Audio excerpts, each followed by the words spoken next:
Hey, welcome to Tent Talk, the Farmers Market podcast. This is the show all about farmers markets and how to increase your market business success. Whether you're a farmers market manager or a farmer or food producer selling at farmers markets, this is the podcast for you. Today we're bringing you a Best of Tent Talk episode featuring Sena Wheeler of Sena Seas.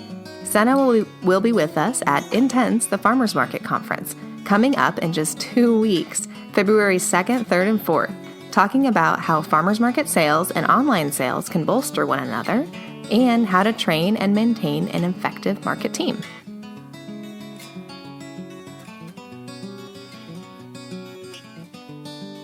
Well, welcome to Sena from Sena Seas. Yes, the company's named after her.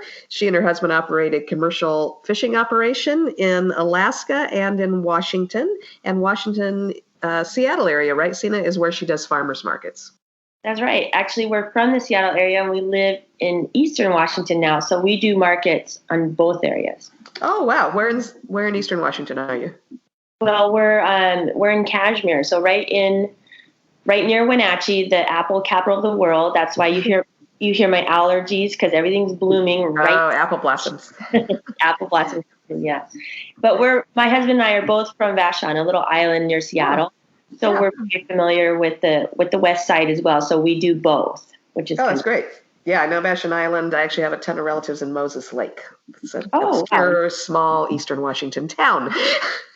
So how long have you been in the fishing business? Is that a family business that either of you grew up in?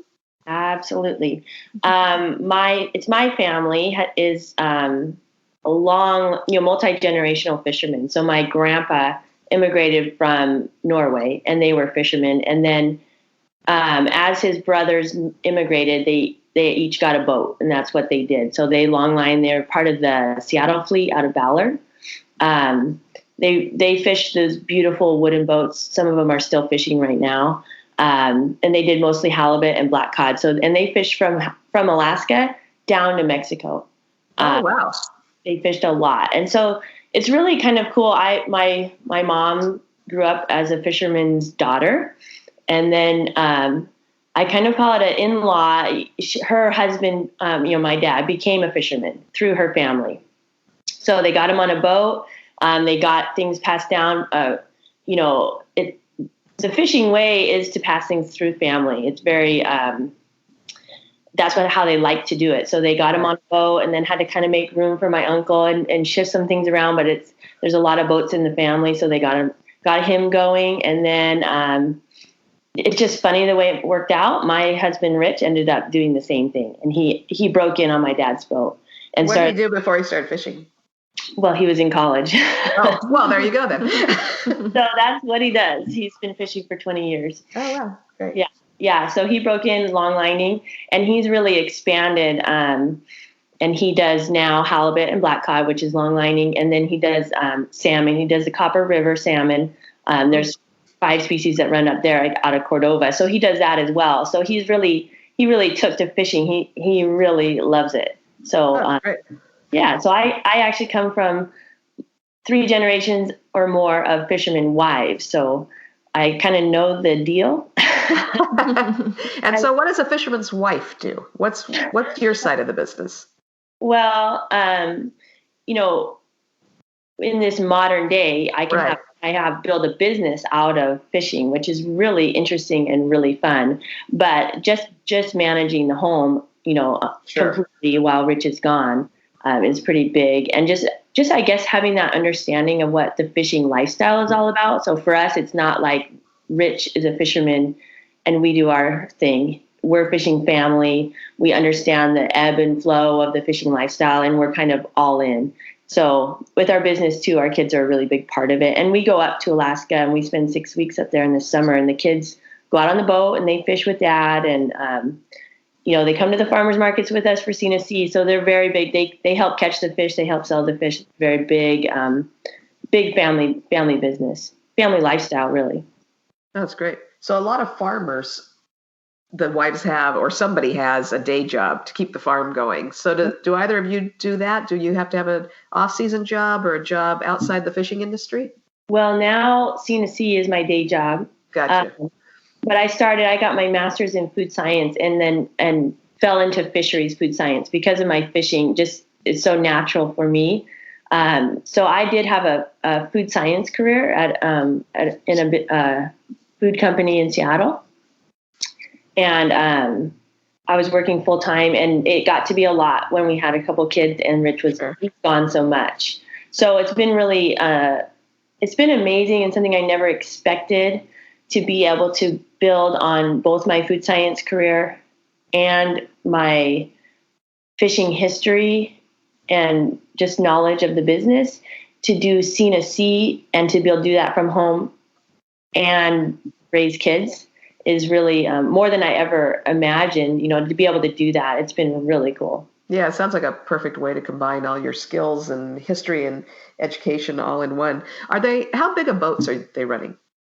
So when they longline, those are like 70-foot boats, and that's a 5-man crew. Although some boats are getting smaller now and they have some smaller crews, but traditionally that's when my dad ran it. You have a 5-man crew. So that's a big deal. When my dad fished, they were out for 30 days at a time. Well, they don't do that anymore because you would have 30-day-old fish. True. That doesn't sound good. No. I don't think I'd wait with bated breath at the farmer's market for 30-day-old fish. No. Although I guess, you'd freeze it, right, when they were out that long? The fish hold, and it's layered with ice. Yeah. Right. Yeah. But now you go out for 3 to 5 days for longline. Those are bigger boats. For salmon, those are called... those are gill netters, and he's a bow picker. So that means the net goes off the bow, the front of the boat. And those are small boats. The whole fleet is really small boats. In fact, they have regulations on the size of the boat. So it's a 1 to 2 guy operation. There's the captain, and then they might have a crew guy. This year, our 13-year-old son will be Rich's crew guy. So that's exciting. That's nice. Yeah, there's a lot of those kind of boats in San Diego. A lot of our local fishing crew is just a couple of people, one to 3 people on the boat doing longline. Yeah, it's fun, and it's it's a little bit less crew to manage and feed. Sure. Oh yeah. Yeah. Well, when they're not you're not dealing with the big salmon like you see on the biggest catch thing and scary stuff going on those big boats. So that long lining is kind of that, but we're not the deadliest catch. And the biggest thing on the deadliest catch, my dad used to crab a little bit. The biggest thing about that, the boats are big. Those are about a 5-man crew. The operation is really similar to long lining, but they're doing it in winter. Crab season is winter, and the weather is horrible, and that's just horrible. No, you don't want to be out there in a gale doing that. Yeah, so it's storms. That's what's scary. It's storms and stuff. Yeah. So for long lining, they have a quota system that allows them to not go out in the storm, which is great and much more safe.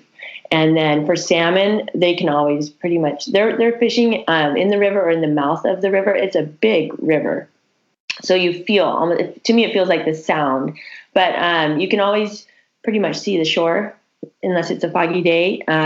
So they're much smaller boats, and they're not out in the big swells. Oh, nice. Yeah. So, can you tell us how you kind of transitioned from doing your being fisherman and having a fisherman family, and how you decided to start in the farmers markets, and how that kind of went for you? Because I know you were thinking that wouldn't be a huge part of your business, but now it is. So, can you kind of tell our listeners how you made that transition and how that worked for you? Absolutely. So we first started for a fisherman. Typically your catch goes straight to a big processor, and we've done that for 20 years. That is the norm in Alaska.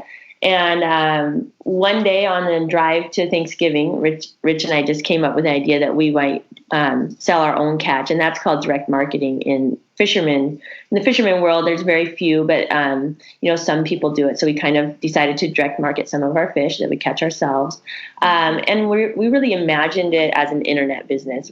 We ship from Wenatchee, so we bring the fish down from Alaska in big boxes down to down to Washington. And from here, since I'm here, I can ship out to the lower 48 and right to people's doors. a small box, 6 to 10 portions, 6 to 20 portions, something like that. So we really built what we thought would be an internet business. And we put some money into the website. We were super excited, gathered around the computer when it went live, and it was like, wow. Oh, okay. Now what? You put all this time and energy into a website, and people have to go to the website. Right. Yeah, that's the tricky part. That's the trick. We sent out an email to all of our friends and family. Hey, we're doing this business. And really, our shipping business was on the backs of friends and family the first year. I mean, it was like it's kind of crickets on the internet until you're known. And so here we thought we were, and thank goodness, we didn't have too many customers because we had to figure out shipping, which is hard. Mm-hmm. So we're here. We have fish in the freezer that we've sent down. We haven't got paid for the fish. We need to sell it. And my husband calls from Alaska. He says, hey, I hear people do farmers markets.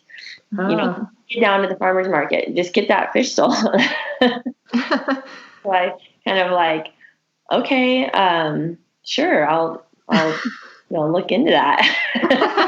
I'll check that out. Yeah, see how that works.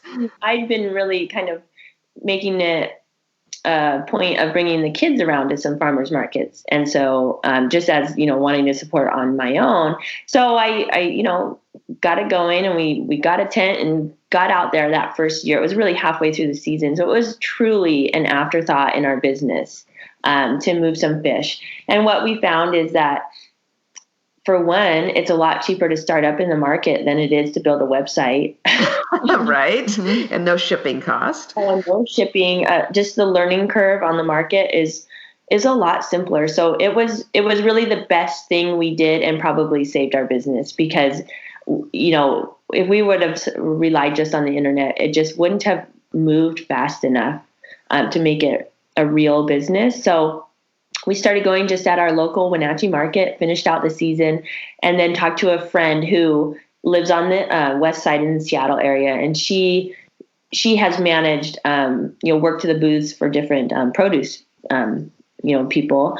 And so she said, hey, I'll get you into some markets over here. She was going to work the booth for us. And then she started emailing me, apply to this market and apply to that market and apply to here. And I'll work them all. And I'm going, oh, whoa, what is this? I didn't understand that doing farmers markets is a legitimate, real business. Yeah, it's amazing, isn't it? Really been eye-opening, and that you can go to more than one market. You can build a staff, and you can staff the markets. And where we're at, we staff markets in Seattle and in Eastern Washington, where we are. So that really, and then over the winter, I got the, the permitting and the sampling and all the permits. I looked at the list, and I just said, never mind. No. Yeah, it seems intimidating, doesn't it? Do y'all in Washington, do fishermen have to have the same health department permit that, say, somebody selling hummus or cheese would have to have?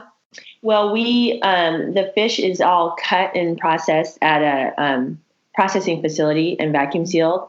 So we have their permitting at the processing facility. Mm-hmm. But we do sampling, and so we have permits for that. How do you do the sampling with the fish? So, when we first started, I was cooking up a whole fillet at home.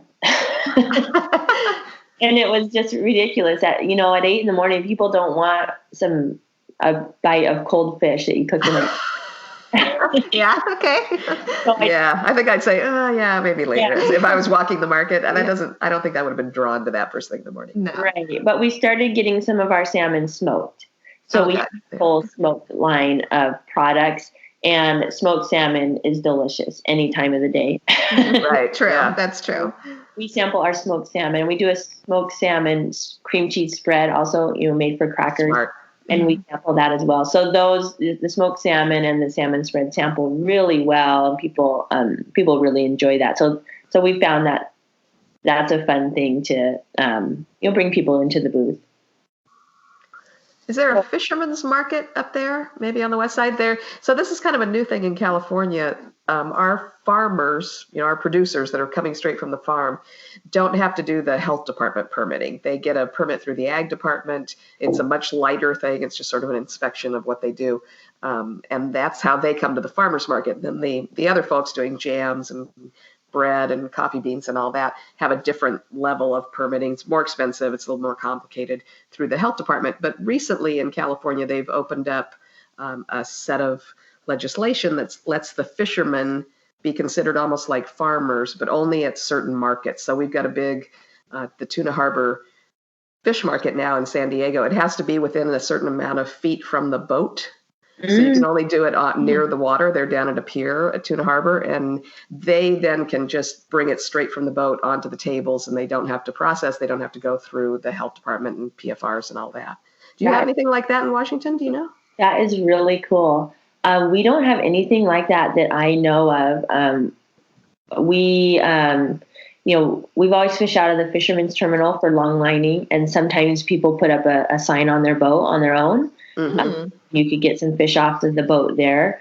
But I honestly, there's probably some place doing it, but I haven't seen that. That is so cool. Yeah, it's a nice thing. It is, they're not really processing though. So they're selling whole fish, right, because the permit doesn't cover filleting and cleaning and things. But then there's a booth down there, one guy that has a health department permit where you can buy a whole fish and then you bring it to his booth and he'll fillet it for you or clean it or do all the things that Americans don't know how to do with the whole fish. Yeah.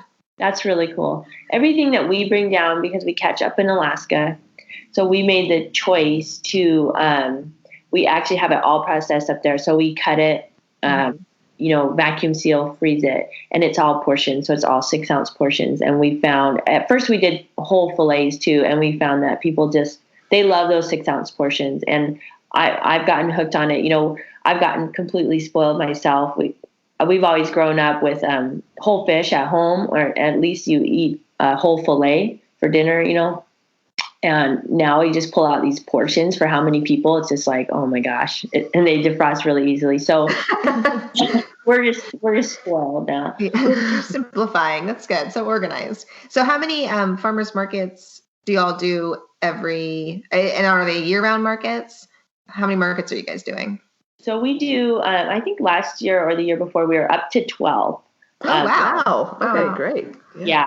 So, and those were all summer markets. Those are all seasonal markets. And we've backed down to about 9. So we really spent some time looking at, every market is not the same. And we really kind of trying to focus in on those markets that work really great for us. Every market has its own personality and its own customer base, and we're really looking for those markets that what we have figured out is we're looking for shopper markets. So there's some weekday markets that have a lot of food trucks and berries, and people come in after work, they're walking their dog, and they want to stop and get some food to eat. And frozen fish is it needs to go home right away, and it's something that is a shopper buys, somebody that's grocery shopping at the market. So we really kind of dialed into the type of market that works best for us. And those are usually weekend markets. We have a fabulous market. We're at the University District in Seattle. That's a great market. It's a great market. That's a year-round market. The customers, they come rain or shine. Those customers are really committed. They show up and after being there for a few years, they're counting on you to really be there, and they're doing their weekly shopping. So that's the kind of market that we really look for. The U District, Capitol Hill, and West Seattle are the 3 that this was our first year that we went year round, because we have to put up the fish. We catch it in the summer, we have to freeze it and store it. And, the quality is still really amazing because of some of the packaging things we do. We wrap in parchment paper so it doesn't touch the plastic. Keeps it really high quality, but it's a big expense to, it's a big undertaking to put up that much fish. So it's taken. We really built up to that. So this was the first year that we did year round, and it was really successful. What we found is farmers market customers, they're just so grateful to find a great source of fish. And you would think, well, Seattle, there's a million sources, but, they're just happy to have somebody there that they can count on and that they really trust. Yeah. And while they're doing their other grocery shopping, you're there. So it's not like they have to make a special trip to go get great fish somewhere, it's like folded into the farmer's market. I think our customers appreciate that with our fishermen in our markets. They're doing their grocery shopping, and then it's also like this really great fishermen that they can get high quality fish from while they're already grocery shopping, and they don't have to make an extra trip somewhere to get that kind of level. They like the relationship too. I think just like when you come and you get to know the farmer that's growing your vegetables, knowing the fisherman that brings home your fish is just a whole different thing than buying it out of a refrigerated case. Yeah. Oh, different. Yeah. Are you working the markets as well? You said you have a staff, obviously, that does some of the markets there with you, or what does your staffing look like to accommodate that many markets? So we have a staff. It's finding really good people. It's a perpetual struggle. Yes. And we want people that are passionate about what we're doing and understand the fishing business a little bit, because I stand there. I love doing them, but I can't obviously do them all. But, I talk about fish and fishing, and I could do that all day long. And so, having somebody that's familiar. So we're really lucky. We have an amazing staff right now. We have a couple of gals who actually fish with their dad alongside Rich. So we know them. Wow. They fish in the summers. They always have. They fish hard with their dad. he works really hard. He works them. And in the summer or in the school year, they go to Central. So we have a market in Ellensburg, and they run our market when they're not fishing. It's really cool because they know they've caught fish alongside. I mean, they really know what they're talking about. So we're really looking for, salespeople that have a little stake in the game and have an understanding of what we're doing. So that's kind of fun. And we found some really great people that, we have another guy that has lived in Alaska. So, and another, things like that. So everybody that we have has a connection, which I think really helps. So important that being able to tell the story at the farmer's market. We always say people do not come to the farmer's market because it's easy. We don't have parking like big grocery stores. You don't have a central cashier. They're definitely not there for convenience. Generally speaking, they're not there necessarily for price. They're more about quality, but they come specifically because they want to hear the story of where their food came from. And that's just the difference between succeeding and not at the market, I think, is how good your storytellers are. Mm-hmm. Absolutely. Sena, do you see more women? So, you talked about your granddad and then your dad and then, sons-in-law and brothers-in-law and that kind of thing. But then talking about these two young women, do you see more women getting into that family line of fishing? Yeah, in fact, we do. I used to go up on my dad's boat and go out on the boat, which is tremendous now because I know what it's about. I used to go up in the summers, but then it was all men. When we do the Copper River now out of Cordova, and that is a different type of fishing. It's really independent because everybody, you get a boat, you get out there and you go for it. It's really small scale, independent, and you don't have to have a crew of 5 guys in a huge boat. And there's a lot of women fishing. I wouldn't say a lot, but there's definitely women fishing there. My husband has a woman in his. There's a lot. Let me say again. I can think of several women that run their own boats out of Cordova for the Copper River, and it's really cool. That's great. Yeah, it's nice to see it diversifying, and we've got a couple of really strong young women here that are running their own boats now. And it's cool to see. It's really neat. Yeah, and my girls come out on the boat. We have a son and then 2 daughters, and so my son is really taken to it. He just loves being out there with his dad, and that's a big part for him. And then my 2 daughters, my middle, she's decided she likes to cook.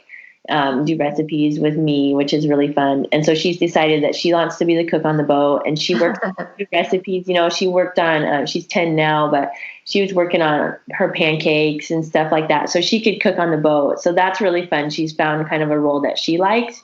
And then our youngest, there's been times when we get into a swell and we're a little bit seasick. There was one time we're all down in the bunk. I'm down in the bunk. Even my son, who's been on the boat for 6 weeks, we're all down in the bunk. We've all given it up. We're napping, And my 6-year-old is out on the bow with dad with the spray in her face and just loving it. And he goes, "Oh, I found a future deckhand." That's great. Find that one kid that's going to really take the line and go. Yeah. So, Sena, I think you originally started at markets thinking that would get the word out and fuel your internet sales. Has it worked like that? Do you still do internet sales as well?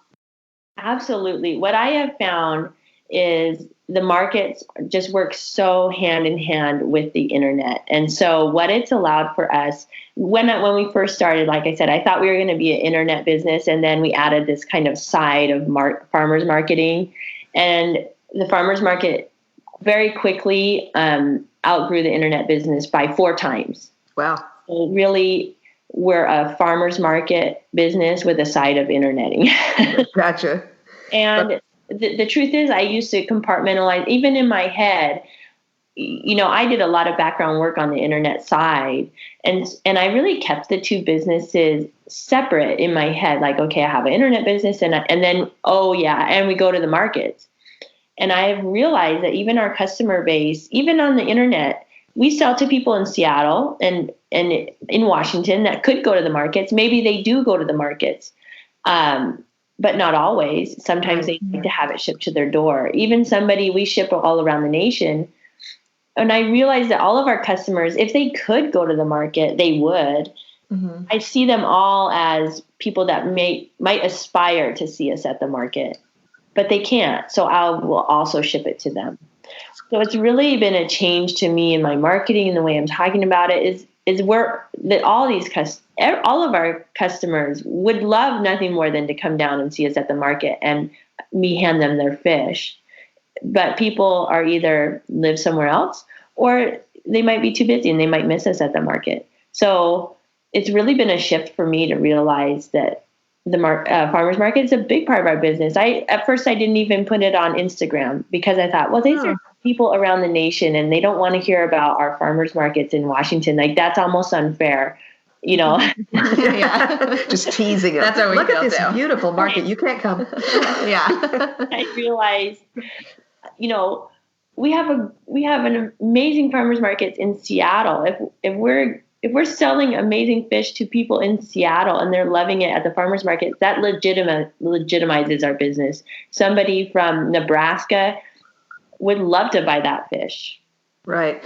We just heard that from it was actually from a farmer here, a small farmer, who had said that the markets were sort of a legitimizing factor, that it verified that you were a real business. They had gone in trying to sell to chefs. And the first thing the chefs were saying was, well, what markets are you in? Yeah. And it was just something that showed that they were steady and they were reliable and that they had a following and that this was a product that people wanted.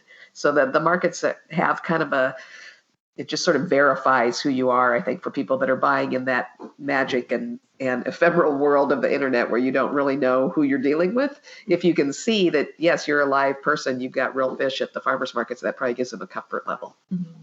Absolutely. So now we talk a lot about being at the farmers markets, and it's a big part of our business and our culture and what we talk about, because I've also found it's an amazing community and it is really cool to be at these markets. So it's no longer a side part of us. It is us.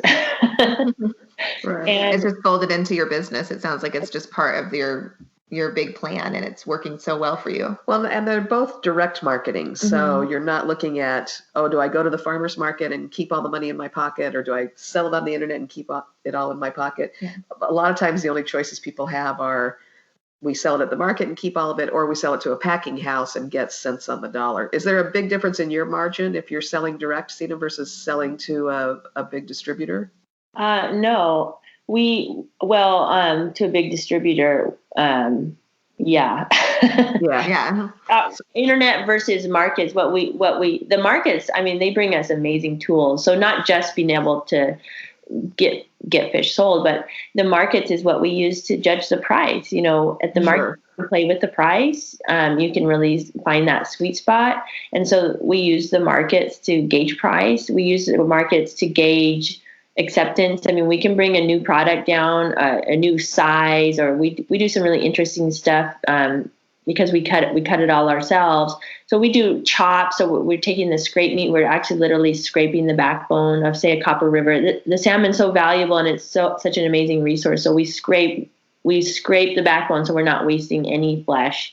And we make these bags of chop so people could use it in a recipe or make a burger out of it, or balls or whatever. So things like that, we can just bring it right to the market, and we're just testing it out. We get to hear the feedback immediately.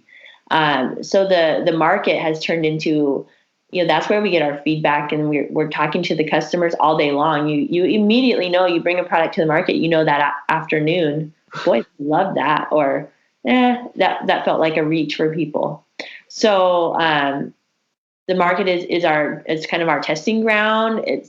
The markets are what's determining our prices, really, and the internet side goes off of that. So it's the markets have truly moved to the front of our business. That's great. What a good compliment for each other, it sounds like. Yeah. Mm-hmm. Absolutely. Yeah. Excellent. Well, this has been so interesting. I was so grateful to hear your story and hear how the markets have played a part in your business. And I will definitely be going to the markets to check you out next time I'm up that way. Are you at the Ballard Market? Oh, yeah. We are not. We're working on that one.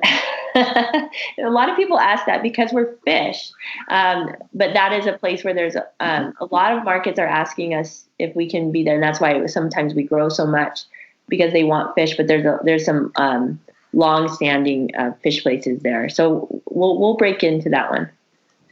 That's good. Right. Yeah, my dad he's not in Washington most of the year, but he's in Seattle in the summer, in Ballard, actually. So, okay. But I will track you down at the University District when I'm visiting in Ballard next time. Absolutely. Stop by and say hi. That would be great.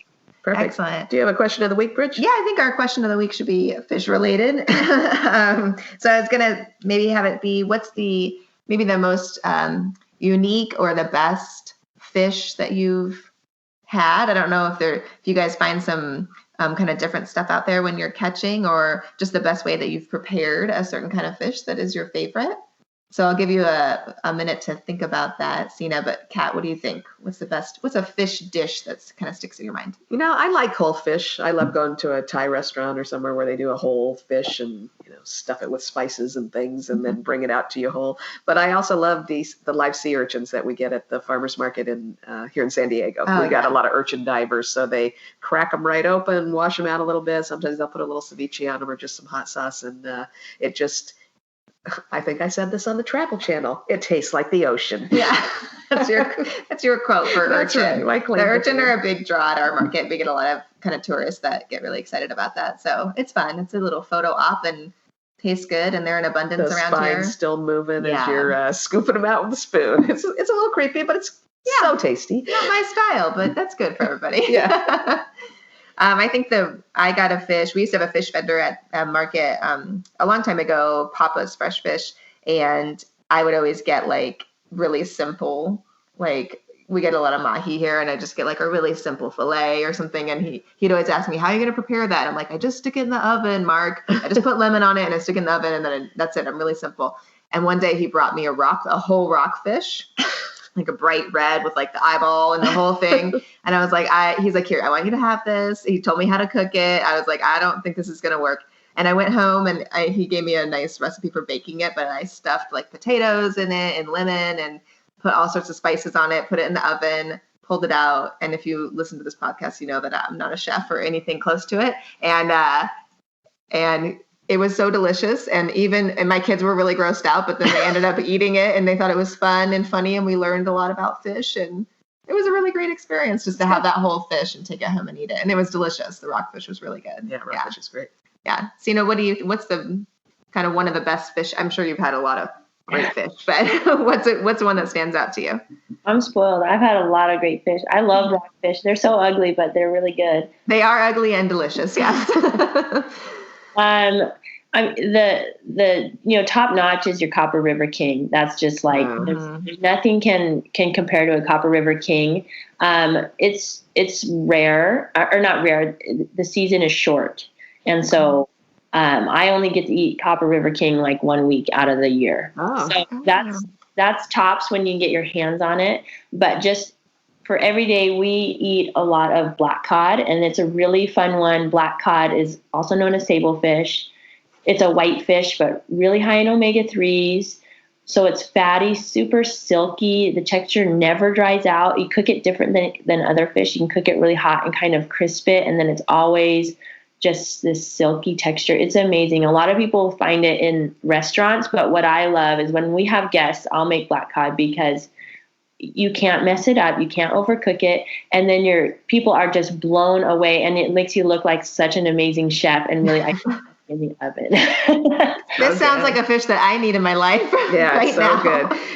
A fisherman brought us from a really, really big black cod, brought us ribs one year. Black cod ribs. They were so crazy good. It was like eating pork ribs or something. They had so much meat on them and cooked on the bone like that. They were crazy good. Well, we sell collars, and I call. Oh yeah. Wondering if it was maybe collars. It's right in the collarbone is there's these sweet tender morsels of meat. It's like eating crab. You have to work at it a little bit to get to the bone, but the meat in there is incredible. So we'll do like a pile of collars on the grill with sort of almost a sweet teriyaki, and you kind of get in there, and that's really fun and really delicious. So yeah, black cod is one of those. If you want to impress people with your amazing cooking, cook up black cod. Most of it goes straight to Japan. It's a very well loved in Asia, and it does really well with. I always cook it with sort of a soy sauce and ginger, so it also it just tastes really good with an Asian seasoning. Yeah, nice. Yeah. I'm going to look for that now. I think I'm going to have to head out for breakfast and find myself a seafood omelet of some kind. I know. Now I'm really hungry now. I'm getting pretty jealous about your job up there. But well, it was really great to speak with you. Thank you so much. And we will be searching you out next time we're up in the Washington area. So we get up there once or twice a year, so we'll come look for you. Yeah, thanks for being with us, and we'll talk to you soon, Sena. Thank you, Sena. See ya, Sena. See ya, Sena from CC. All right. Thanks, Sena.